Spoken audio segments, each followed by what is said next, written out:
बिस्मिल्लाहिर्रहमानिर्रहीम। स्टूडेंट अस्सलाम वालेकुम। मोहम्मद आतिफ आपका फ़िज़िक्स टीचर, आप चैनल देख रहे हैं फ़िज़िक्स इज़ नेचर। तो आज स्टूडेंट हम डिस्कस करने जा रहे हैं law of conservation of angular momentum. तो ये शॉर्ट क्वेश्चन के लिए इंपॉर्टेंट है हमारे पास। लास्ट टाइम हमने डिस्कस किया एंगुलर मोमेंटम। तो law of conservation of angular momentum में हम बात करते हैं, जब भी हम कंजर्वेशन की बात करते हैं तो स्टूडेंट हम ये चीज़ प्रूव करते हैं कि कंजर्वेशन मीन इक्वेशन कोई भी ड्राइव करते हैं उसके लेफ्ट हैंड साइड और राइट हैंड साइड अगर इक्वल आ जाएं या टोटल आंसर ज़ीरो आ जाए तो इसका मतलब कंजर्वेशन का जो रूल है, कंजर्वेशन की जो इक्वेशन है वो प्रूव हो जाती है। तो सबसे पहले इसकी डेफिनेशन की तरफ आएंगे कि हम पीछे एंगुलर मोमेंटम में ये बात टॉर्क की पढ़ चुके हैं कि किसी भी बॉडी का जो एंगुलर मोमेंटम में है वो टॉर्क जो है वो क्या रहना चाहिए, बेसिकली कांस्टेंट होना चाहिए। तो यहाँ पर भी कंजर्वेशन में हम ये प्रूव करेंगे कि जो बॉडी का टॉर्क है वो कांस्टेंट होना चाहिए। तो law of conservation of definition में देखें, if no external torque acts on the system, mean अगर एक बॉडी रोटेट कर रही है उस बॉडी पर कोई एक्सटर्नल फोर्स ना लगे, एक्सटर्नल फोर्स लगेगी तो वो एक्सटर्नल टॉर्क लगेगा। तो फिर एक्सटर्नल टॉर्क अप्लाई नहीं होना चाहिए, then total angular momentum of the system remains constant. तो फिर टोटल एंगुलर मोमेंटम जो है उस सिस्टम का कांस्टेंट रहना चाहिए। तो इसको अगर इक्वेशन के थ्रू लिखें तो L total angular momentum L1 plus L2 up to so on total angular momentum is equal to क्या होना चाहिए, कांस्टेंट। मीन उसमें वेरिएशन नहीं होनी चाहिए। अब ये law of conservation of angular momentum ये बेसिकली इस नेचर का, इस यूनिवर्स का बहुत ही अहम फिनोमेना है।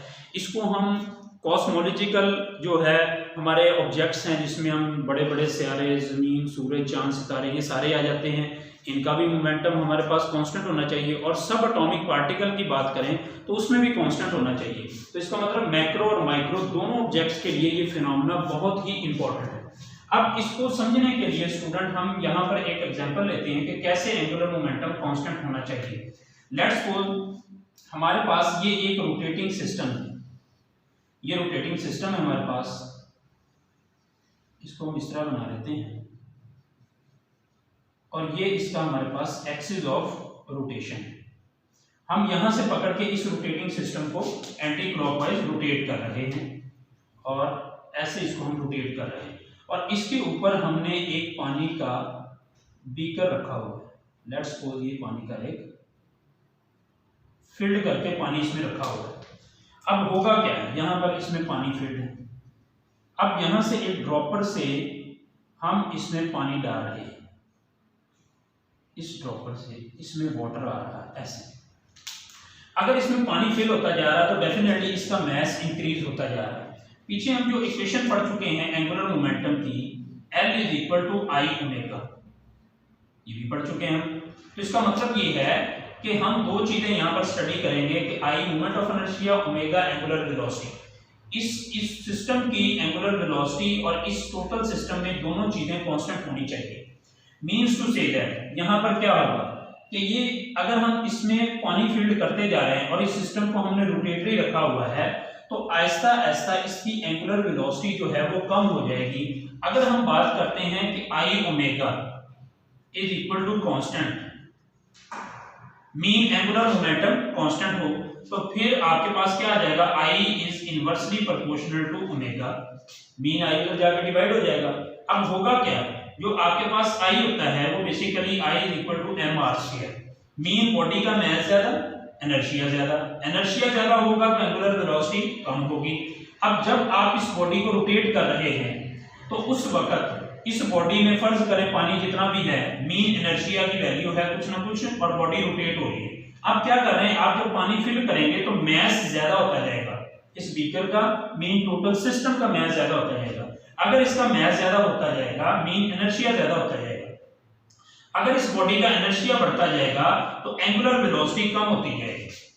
तो इसका मतलब है अगर एंगुलर वेलोसिटी कम होती गई तो एक वक्त आएगा कि जब आप पानी फील्ड करते रहेंगे तो इस बॉडी की वेलोसिटी कम से कम होती जाएगी, लेकिन दोनों का जो प्रोडक्ट है वो हमेशा याद रखना वो कांस्टेंट आएगा। वो क्या आएगा, कांस्टेंट आएगा।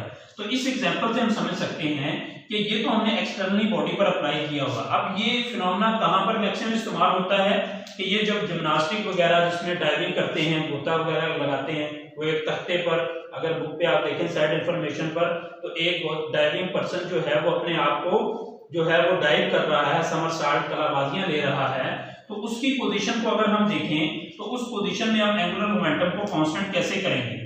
अगर हम वहां पर देखें तो उसको हम दो हिस्सों में डिवाइड कर लेते हैं, बिफोर डाइविंग। तो डाइविंग से पहले जो है वो जो डाइवर है वो अपने हाथों को एक्सटेंड करके रखता है। अगर अपने हाथों को एक्सटेंड करके रखेगा तो फिर क्या होगा, उसका मोमेंट ऑफ इनर्शिया यानी सेंटर से डिस्टेंस ज्यादा होगा, तो मोमेंट ऑफ इनर्शिया उसका लार्ज होगा। मोमेंट ऑफ इनर्शिया अगर लार्ज होगा तो इस फार्मूले के अकॉर्डिंग देखें ओमेगा उसका क्या होगा, स्मॉल होगा।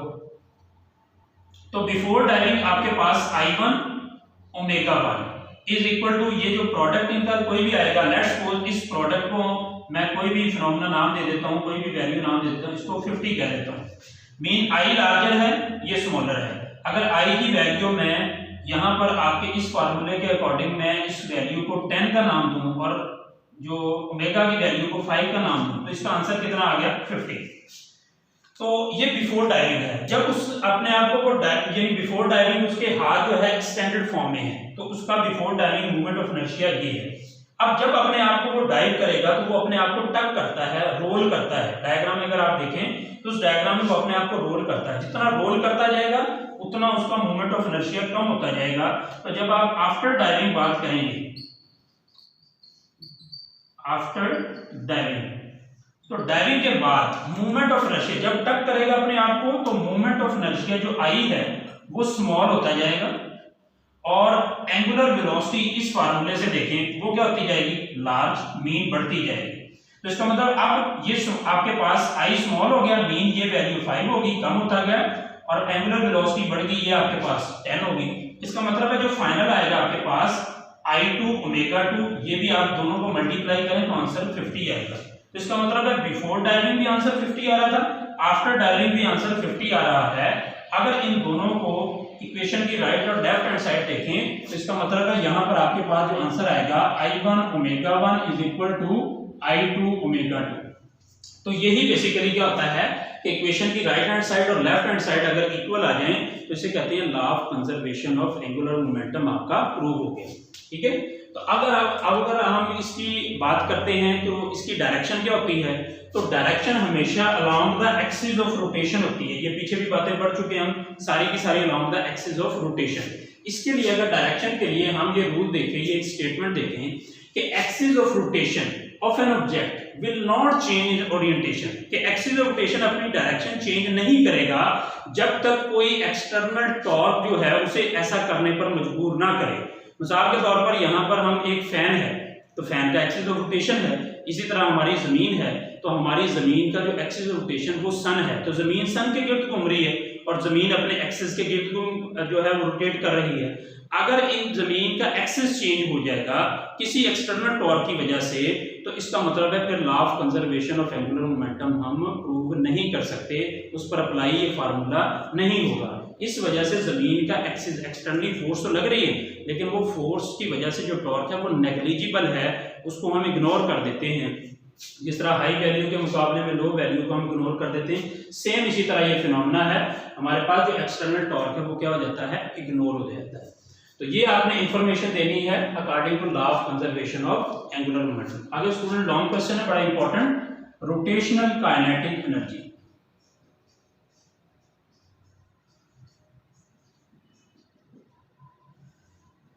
वेरी इंपॉर्टेंट लॉन्ग क्वेश्चन है इस चैप्टर का। रोटेशनल काइनेटिक एनर्जी मीन एक बॉडी है वो अपने एक्सिस के गिर्द घूम रही है। लेट्स सपोज एक बॉडी है, ये उसका ए और ए प्राइम उसका एक्सिस है, ये ऐसे एक रिजिड बॉडी है और रिजिड बॉडी जो है वो ऐसे एंटी क्लॉकवाइज रोटेट कर रही है, उसकी एंगुलर वेलोसिटी क्या है, ओमेगा। अगर इस रिजिड बॉडी के हम पार्ट्स कर लें स्मॉल मैसेज में, छोटे छोटे एन पीसेस ले लें, यानी पूरी एक ये रिजिड बॉडी है इसके स्मॉल पीसेस देख लें, तो इसका मतलब है ये अपने एक्सिस के गिर्द ऐसे रोटेट करेगी। तो एक्सिस के गिर्द लेट्स सपोज अगर रोटेट करेगी तो मैं इसका ये एक्सिस बना लेता हूं, ये टोटल रिजिड बॉडी है, ये किसी भी बॉडी का आपने ये एक्सिस ले लिया, उसका एक्सिस का सेंटर ये है, सेंटर उसका O है यहां से लेकर यहां तक आपने कोई भी एक मैस ले लिया, इस मैस को आपने नाम दे दिया mi, और यहां से लेकर यहां तक रेडियस होगा ri, और इसकी जो वेलोसिटी होगी, टेंजेंटियल वेलोसिटी, वो क्या होगी vi। ठीक हो गया। अब ये जिस वेलोसिटी से रोटेट हो रहा है वो क्या है ओमेगा, और ओमेगा यहां पर स्टूडेंट आपने एंगुलर वेलोसिटी जो है ये इसकी रखनी है कांस्टेंट। एंगुलर वेलोसिटी क्या होनी चाहिए, कांस्टेंट। कांस्टेंट ये बॉडी रोटेट होना चाहिए, मीन ये फैक्टर आपका चेंज नहीं होना चाहिए। अब अगर हम बात करें इसकी डेफिनेशन की, the energy mean kinetic energy, the kinetic energy possessed by a body around its own axis is called rotational kinetic energy। Mean एक बॉडी अपने एक्सिस के गिर्द स्पिन कर रहा है, तो मीन ये स्पिनिंग बॉडी की आपके पास जो काइनेटिक एनर्जी होगी उसे हम नाम देंगे रोटेशनल काइनेटिक एनर्जी। ठीक होगी बात। तो इसमें हम सपोज कर लेते हैं कि हमारे पास एक बॉडी है, वो nth पार्टिकल पर मुश्तमिल है, उसकी वेलोसिटी जो है, वेलोसिटी ऑफ द पार्टिकल, अगर हम वेलोसिटी की बात करें, वेलोसिटी जो है इनिशियल वेलोसिटी, टेंजेंटियल वेलोसिटी की बात करें वो vi है, और एंगुलर वेलोसिटी की बात करें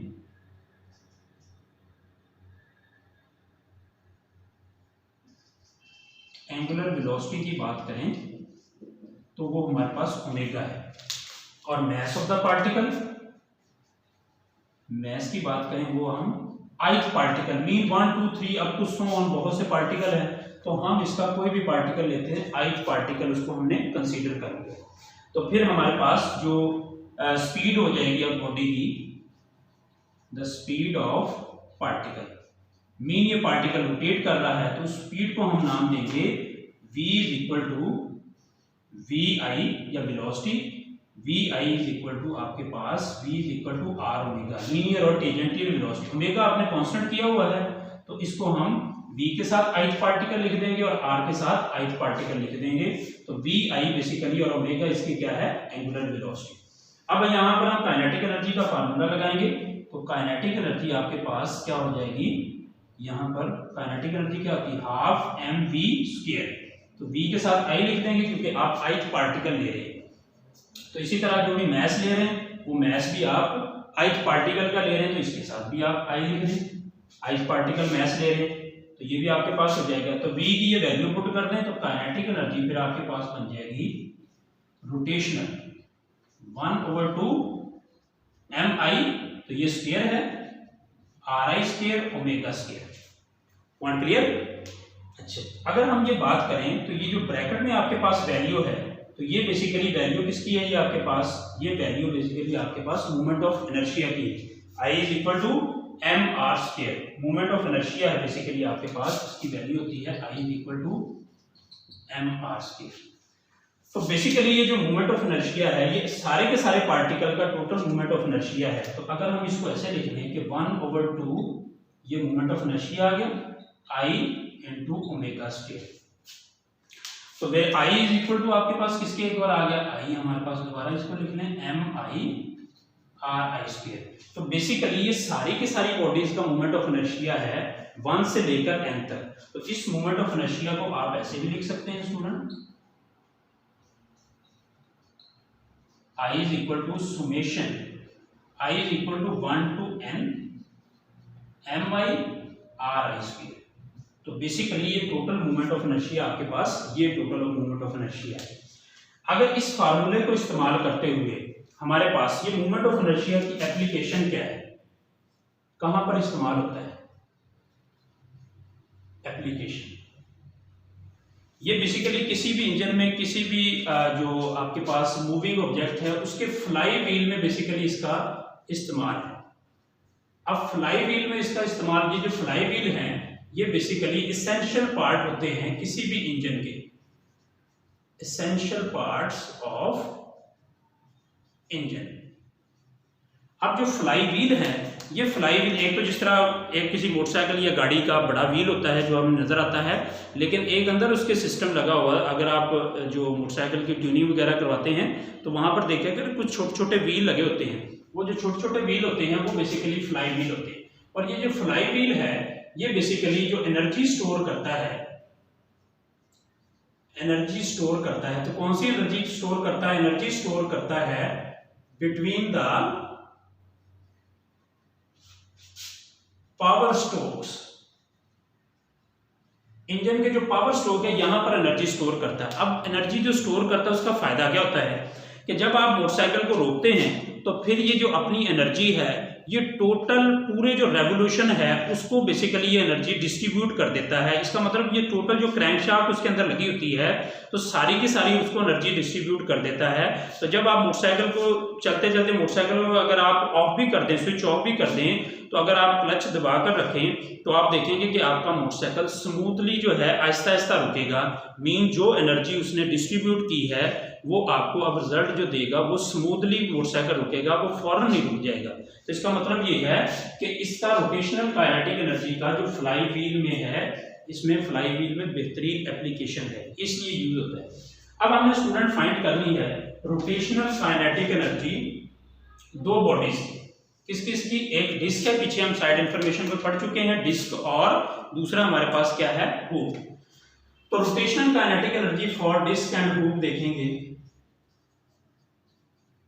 रोटेशनल काइनेटिक एनर्जी पहले हम बात करेंगे फॉर डिस्क। जब हम डिस्क की बात करेंगे पहले तो रोटेशनल काइनेटिक एनर्जी का फार्मूला आपने ये ड्राइव किया, काइनेटिक एनर्जी ROT, रोटेशनल सारे के सारे पार्टिकल की 1/T I omega square. Disc के लिए रोटेशनल काइनेटिक एनर्जी का फार्मूला होता है I = 1/2 mr स्क्वायर। तो ये वैल्यू अगर यहां पर पुट करें तो फिर काइनेटिक एनर्जी आपके पास आ जाती है, रोटेशनल जो है 1/2 I की वैल्यू यहां पर पुट करें तो ये आपके पास 1/2 आ जाएगा। यहां पर पुट करेंगे mr स्क्वायर ओमेगा स्क्वायर। तो हमें पता है स्टूडेंट ये हमारे पास v = क्या होता है? r omega. अगर यहां पर स्क्वायर लेंगे तो v square r square omega square. तो यहां पर पुट करें तो काइनेटिक एनर्जी आपके पास जो रोटेशनल आएगी वो आ जाएगी 1/2, इसकी जगह पर v स्क्वायर पुट करें mv स्क्वायर, 1/4 mv स्क्वायर बन जाएगा। तो काइनेटिक एनर्जी रोटेशनल आपके पास आ गई किसकी? डिस्क की। अगर हुक की बात करेंगे तो हुक का हमारे पास जो मोमेंट ऑफ इनर्शिया है स्टूडेंट हमारे पास वो I = mr स्क्वायर होता है। तो यहां पर अगर ये वैल्यू पुट करेंगे आपके पास तो इसी फार्मूले में देखें तो kinetic energy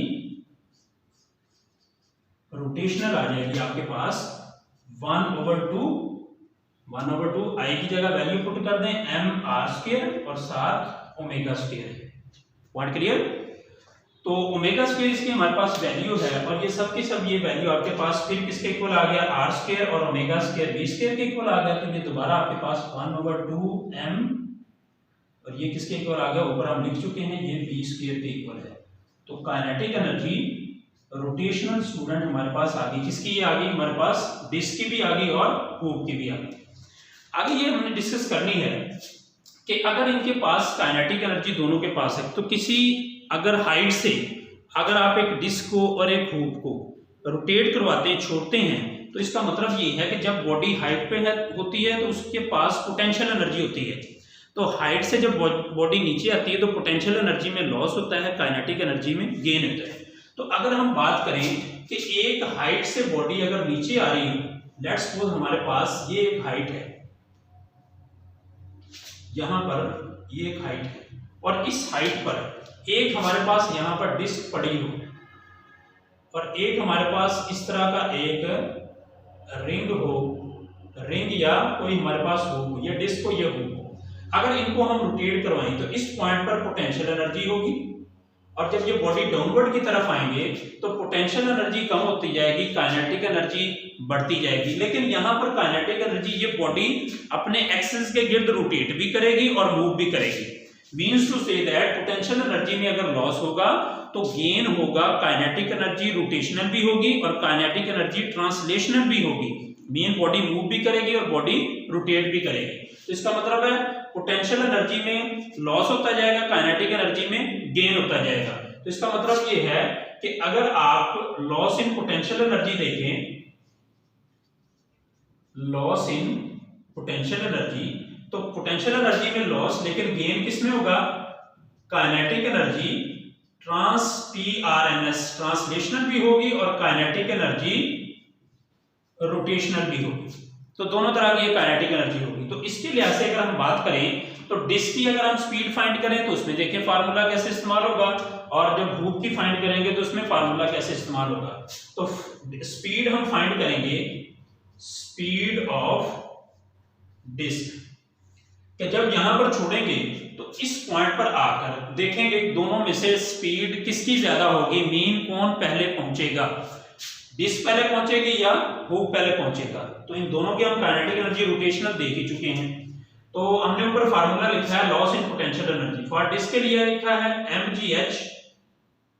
kinetic energy translational का फार्मूला होता है 1/2 mv², और रोटेशनल काइनेटिक एनर्जी का फार्मूला डिस्क के लिए आप निकाल चुके हैं, इसके इक्वल है 1/4 mv²।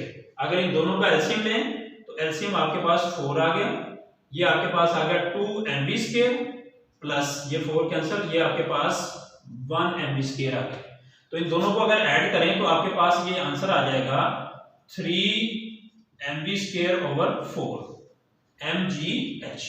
m से स्टूडेंट देखें m कैंसिल हो गया, आपने v² फाइंड करना है, 4 उधर जाके मल्टीप्लाई हो जाएगा, 3 डिवाइड हो जाएगा, 4gh/3 is equal to v²।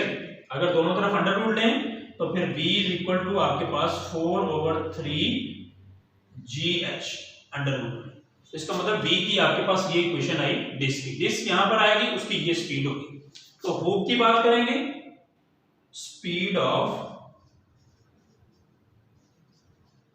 Hook, तो हुक की जब स्पीड बात करेंगे सेम यही formula, loss in potential energy mean mgh, gain in kinetic energy, kinetic energy translational वही फार्मूला 1/2 mv², और रोटेशनल आपने ये फाइंड कर ली, तो किसके इक्वल आ गया 1/2 mv²। तो दोनों हाफ और हाफ है, हाफ और हाफ दोनों को ऐड करें तो कितना बन जाएगा 1, mean mv² is equal to mgh। तो m से m कैंसिल हो गया, तो v अंडर रूट लेंगे तो v is equal to under root gh हो जाएगा। तो अब स्टूडेंट इनका कंपैरिजन करें तो ये जो आंसर आता है ये तकरीबन आंसर आता है 1.15 gh, मींस टू से दैट ये 1 से ग्रेटर है। अगर ये 1 से ग्रेटर है तो इसका मतलब ये है कि अगर हम देखें कि डिस्क का मोमेंट ऑफ इनर्शिया और हुक का मोमेंट ऑफ इनर्शिया हुक का ज्यादा है, डिस्क का कम है, तो जिसका मोमेंट ऑफ इनर्शिया ज्यादा होगा उसकी देखें स्पीड कम होगी। तो ये पीछे भी हम डिस्कस कर चुके हैं कि जिसका मोमेंट ऑफ इनर्शिया ज्यादा होगा उसकी स्पीड कम होगी। अब डिस्क का मोमेंट ऑफ इनर्शिया कम है लेकिन इसकी स्पीड ज्यादा है, तो हुक का मोमेंट ऑफ इनर्शिया ज्यादा है और इसकी स्पीड कम है। तो ये चीज हमने प्रूव करनी है। तो रोटेशनल काइनेटिक एनर्जी में कि किस तरह किसी बॉडीज की हम स्पीड फाइंड कर सकते हैं। तो ये स्टूडेंट आज का हमारा टॉपिक था। लॉन्ग क्वेश्चन बड़ा इंपॉर्टेंट, उम्मीद है आपको समझ में आई होगी। तो कोई क्वेश्चन है वो जरूर करना। अपना ख्याल रखिएगा। अस्सलाम वालेकुम।